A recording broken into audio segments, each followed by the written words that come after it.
Greetings, Marsh here, and welcome to episode 368 of my modded Factorio playthrough. In this episode, we are going to work on rocket fuel oxidizer, which will allow us to put everything together and test the build. Enjoy. And the oxidizer is a lot easier that it is a oxygen product as opposed to a nitrogen product, and every one of these things is within a pipe, maybe with the exception of the nitrogen dioxide gas, but all of this stuff is within single pipe numbers. So it should be pretty easy, and definitely running out of space. I don't really want to cut those trees down just so we have more room to build this. I guess we'll cut these out too, and then find out that finally the robot zone has a hole. Okay, finally. Of course, we can fix this by just putting one of them in the build. And we're starting to run low on coal. Actually, let's check all of our patches. It's kind of hard to see, but trying to find somewhere I can put it. There we go. Actually, a lot of our patches are getting relatively low, but I think sapphire and coal are probably the worst ones. We've got our prospector radars, which has been a long time since we've used them, but we just place them down wherever. Let them scan the ore to access the deeper versions of it, which is more polluting and more difficult to mine, so we try to avoid doing that until it's required, but we're getting to that point. And the warning's coming on for coal saying we're running out because technically it's replacing the coal that we have with the higher density of coal, so the resource is changing, which is why it says we're quickly running out, because technically we are. And it's also worth noting that we've basically gone through all of that uranium fuel. We still might have the 234 reactors going, but the 235 reactors have essentially shut off, so everything's balanced out again. So cool, I'm glad all that logic worked, and well, I guess this one is still going. They have a couple of cells left, but it's not the control reactor, so it's not being a signal, but it's looking good. So this final step is nitric acid and dinitrogen tetroxide. The numbers are all quite small, even the output. And we've got 6 of them. And then it's a single machine making the nitric acid. I suppose we could pull it from the factory, but I guess I wanted this just to be a closed loop where we didn't have to worry about that. And that makes sense because we might want to build a couple of these, and very quickly getting the nitric acid from the opposite side of the factory could end up being quite difficult. So in that way it does make sense to just kind of pull the acid in from here, where it requires the input of water, which will come from somewhere. Also, we need to do our dinitrogen tetroxide gas, which also requires one machine. And how about we put it on this side? And then 2 chemical plants making that nitrogen dioxide. And although it's technically within what a pipe can do, if we put one on this side and then one on this side, that should hopefully lessen any difficulties of moving the fluids around, which then requires its input of oxygen and monoxide gas. And it only requires the one machine this time. Requires some of that ammonia from the other setup, and also some of that oxygen from the other setup as well. So no tungsten powder. Definitely something that's soon on our list, is we need to do something about tungsten here, but I kind of want to get at least the rocket fuel set up first before we deal with that, because I don't like jumping between different things that are incomplete. Not only does it, I think, make for a worse episode, but it's also just kind of confusing, both for you as a viewer and for me. So I want to stay focused on the thing that we're working on here. Unless it's some major disaster where it has to be fixed right now, then of course we would have to go. But since we're not at that point, no reason to mess with it. Okay, this machine needs green metal catalysts. This other one needs the yellow. And then finally, we need to get a little bit of water in here. And the space in the middle is available, so why not? And that basically does this side. So where would this best be served? Probably on this side. I do want to place it because it does have ways that it interacts with the other setup. And in fact, this would be a lot narrower.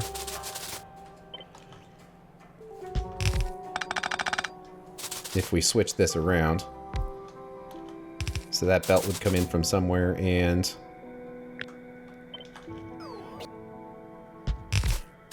this one was in here as well. Not sure exactly how we'd get the belt in there, but it makes it a lot smaller.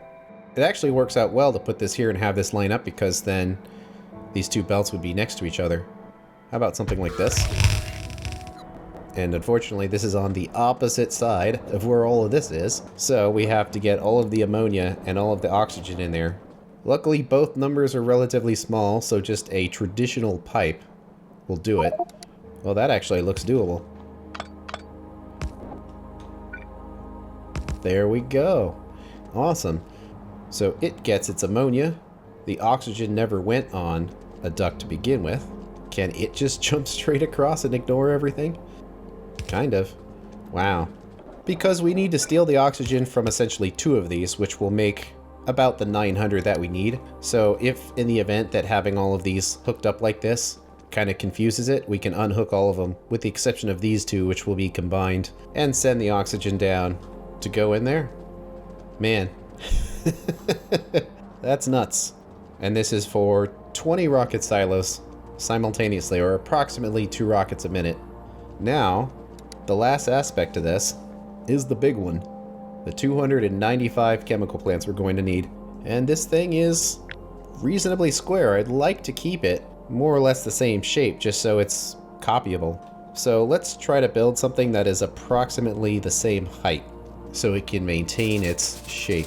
And I guess we'll get rid of all of that now, because we don't really need it anymore. But they're chemical plants that have no liquid inputs or outputs. And we'll use regular power poles here to keep the density as high as possible. Then we just copy a bunch of them. So first, that's 105, and it could be essentially twice as big as that to remove more zones. Make another robot hole. Well, not yet. Then boom. Now what does that look like? That's 210, and the shape fits very well with this. We still have that power plant that has to go somewhere, but actually it might be able to go like right in there, because then these would go off to the side. Since we kind of know where the power plant's going to go now, let us place it. Luckily the hydrogen will be nearby, and we have plenty of space to get this in here somewhere. How about right there? And the way this works is there's no control because it can only go out, and you really want to avoid loops with ducts. I've noticed that it can get a little glitchy if you have a loop, so you want to avoid that. I sure hope this works. I'm always kind of self-conscious of this kind of thing when you make a huge setup like this, and then, kind of like with the ducts, that you find some error and it just completely changes what your plan was. But luckily, I saw that before we built this thing. Okay then, where is this thing going? Well, it would be kind of unwise to put a lot of pollution producing things right there. And it does need to be near these trains. So how about we kind of put it in here? Because this would fit without totally getting in the way of that mine. But all this other stuff is in the way, so when we pull it out, there'll probably be some consequence to that, but it's the price of progress. Well, there goes the radar. And place. And really, there's a little hole that big because of a lack of radar. Okay then. Radar's back. So the robots aren't building too much stuff. Now we can get rid of this.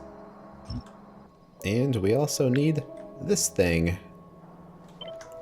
And we need a little bit of space for the belts. Doesn't have to be much, but we want it to be copyable. So how about we do that? And we'll see what the robot zone looks like when all of this is placed. Man, those robots are so fast now with all the upgrades they have. I think that's pretty much as fast as they're going to get without the infinite research. Something weird happened with power. We lost all of our signals. We are low on power. Look at that. So are they running at full blast? Yes, they are. Well, that's an issue. I'm also kind of curious why it broke the logic here. Are they just low on power and they're not displaying properly? Well, that's bad. Yeah, it must have been. Well, look at that. Well, it's a good thing we're working on thorium then, because this isn't enough. And they technically both could work at the same time, but kind of like that record-setting, 16 gigawatts from before? That's just 8 and 8 working together.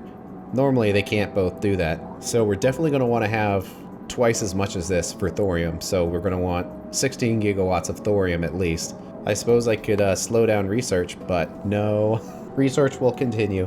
I mean, there's really not that much of it that doesn't involve space science. Sure, let's do the water chemistry. It's what goes into the deuterium fuel. So this is the process of making heavy water, where steam and hydrogen sulfide gas goes in. You get water and some enriched gas on the way out, and then you add saline and purified water. You get your hydrogen sulfide gas back, but then you get your semi-heavy water on the way out. That goes in with more enriched hydrogen sulfide gas to give you more hydrogen sulfide gas, but now you have enriched this semi-heavy water to 12.5%. And you do the same thing to get it up to 15%. However, on each one of these, it comes out at 100 degrees, which is too hot because the ingredient must be below 30 degrees. So you have these cooling towers to cool each step so it can go into the next one. And this is going to be so short, 150 compared to everything else. And how come you can't research that one? I've noticed a few things have had their research kind of broken, kind of like the plutonium enrichment or the Cavorex process from some episodes ago, where it seems like you have everything you need, but it's not in the list here. So I might have to force that. So then you take your semi-heavy water and you can get the heavy water and steam, but it's hot, so it has to be cooled. So you cool it down again, and now you have your cooled heavy water. And then finally, you electrolyze it away to take the oxygen out to get you your deuterium. And you can do that with an electrode to have it be twice as fast.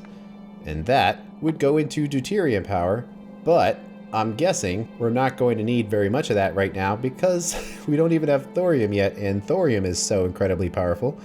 I'm not sure we need to do that. But let's turn the editor on here, because then if you go into the technology tree, you can find the problem. And let's just say it's plasma rocket, that we should be able to do it. So you go to start research here, and if we shift and left click, we can instantly research with all prerequisites, and then instantly unresearch it. So whatever that hidden prerequisite was, now it's in our list. And that's how I fixed the plutonium problem too. It happens when the playthrough is this long and mods get updated. Well, this is the last thing we need. It's plasma bullets, which is the most powerful type of thing we can do. It's every alien artifact plus deuterium go into this thing to make a plasma bullet, and we could tear apart all of our magazines to do that if we really wanted to. And it would be 12 plus 44 physical, which isn't that much physical damage, but this is an area of effect explosion ammo, and it would fire very fast. So it would be like our plasma turrets, except it's a machine gun. And lots of alien research to do it, but it'll actually research really quick because it's only 100. And we can do the same thing with shotgun shells if we wanted to. And the same thing with rockets, and rockets actually makes a lot more sense because it's already an explosion. Let's see, let's knock out plastic 3, which simply gives you the recipe of formaldehyde and phenol liquid to make liquid plastic, and that all essentially comes from butane. So we would have 0 waste product from plastic if we use this tier 3, and eventually I would like to add it. But I don't know if I really want to mess with our plastic setup since we built it relatively recently and it's been working fine. I'd rather wait until something changes and then we have to go in and update it. And it's a quick research. And we get resin 3 as well. And our queue is full, and the number of things left to research is getting increasingly short. But we have our little splitter, so we just place it at every spot. And wow, do the robots place all this already? There is another robot hole around here. So if we put that there, it's all good. Now we're just waiting on many, many modules. 3.2k of them to get in here. Huh. Wait a minute. I realized I did not make this quite as dense as I could have. Whoops. Well, of course I'm going to fix that. Robots are going to have to go nuts doing all this work, but that's what they're here for. Because we can double these up like this. Now we probably have more of them in here. Yeah, 352. But we only need 295. Which means the last 3 machines are not required. Thought something was a little weird about that. There we go. Now it's a lot more consistent. But now we know how big this thing is. And That's actually not too bad. I'm pretty proud of that. Assuming it works. If it doesn't work, I won't be very proud. What's interesting is this is using, essentially, all 4 catalyst types. Red, blue, yellow, and green. So we're fully utilizing every technology we have available to us to make this. Okay, I think the last of the modules is placed. Everything's hooked up with the exception of the train station for this, but we should have enough to test it. And we have the multicolor of ores and our wood. But first, let's put the ores in and make sure that these catalysts are correct. Sure seems like it. And most of these are quite slow. The only one that's going to be really fast is this side, but they have lots of inserters, so it'll probably be fine. So let's get the other colors. It's starting to flicker to life here because we're getting our ammonia. But we also need the hydrogen. But first, let's hook up the wood, see if we make our methanol. Yeah, we seem to. Let's unhook the rocket fuels there, because it's time to input all the salt, of course. One of them isn't connected. Luckily though, green belts are really fast. So when this fires up, we should have, hopefully, everything that we need to make the rocket fuel. It's going to be a lot happening at once.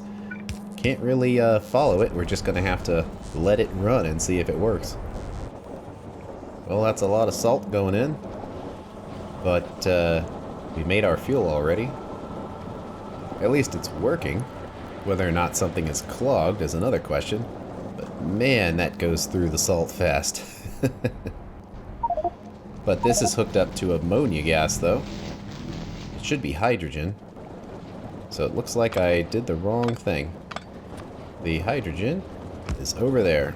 Well, the tank filled up instantly, and one problem with this is it's going to constantly electrolyze stuff, even if it doesn't need to. I have an idea here. This is just barely a pipe, but we could potentially do 2 pipes.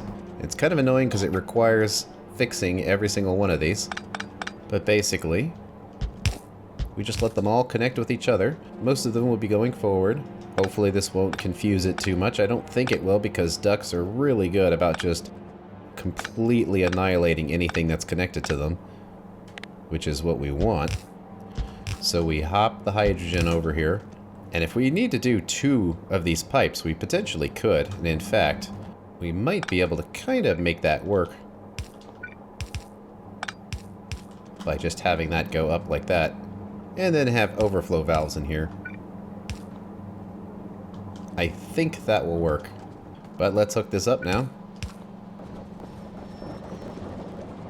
Of course, this part is pretty straightforward. Just rocket fuel goes in, takes forever, and then pops back out the other side. But what we want to check here is this setup. Yeah, seems pretty good. It might help to have a buffer strongbox in here, because we don't want these getting held up. I think our hydrogen thing here is working. It seems to be.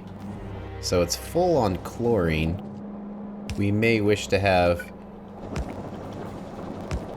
a couple of chlorine buffers in there, because they're filling up fast.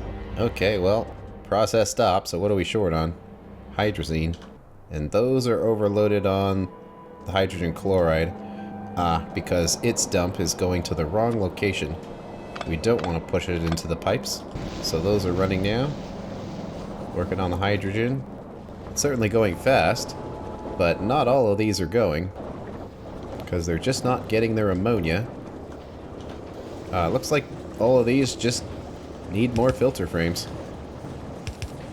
And it looks like having these buffers is helping, because they are not filling up all the way.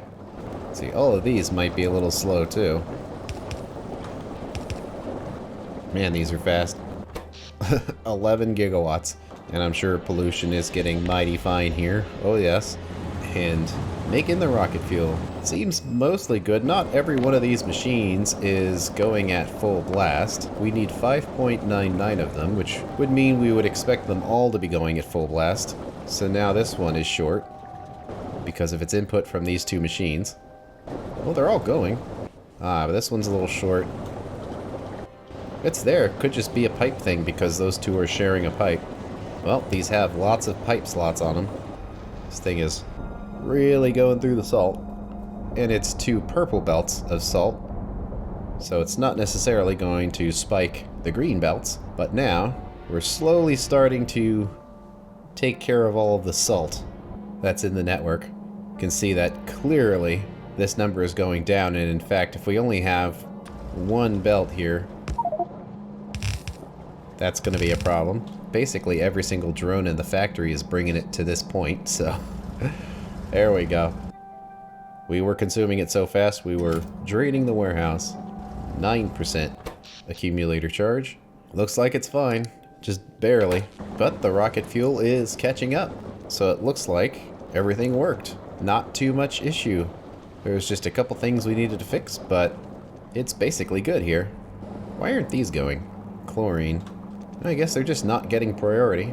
I mean, that's fine, they're all connected to the same thing, so we can consume even more salt by putting all this fuel on a train, and I guess we'll just have to find a place to put it. In fact, we could actually just kind of put a station down here.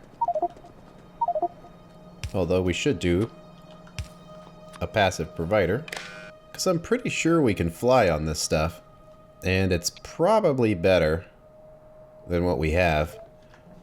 Okay, that stacks in units of 10, so we didn't need to put that much in there. So let's see here. Yep.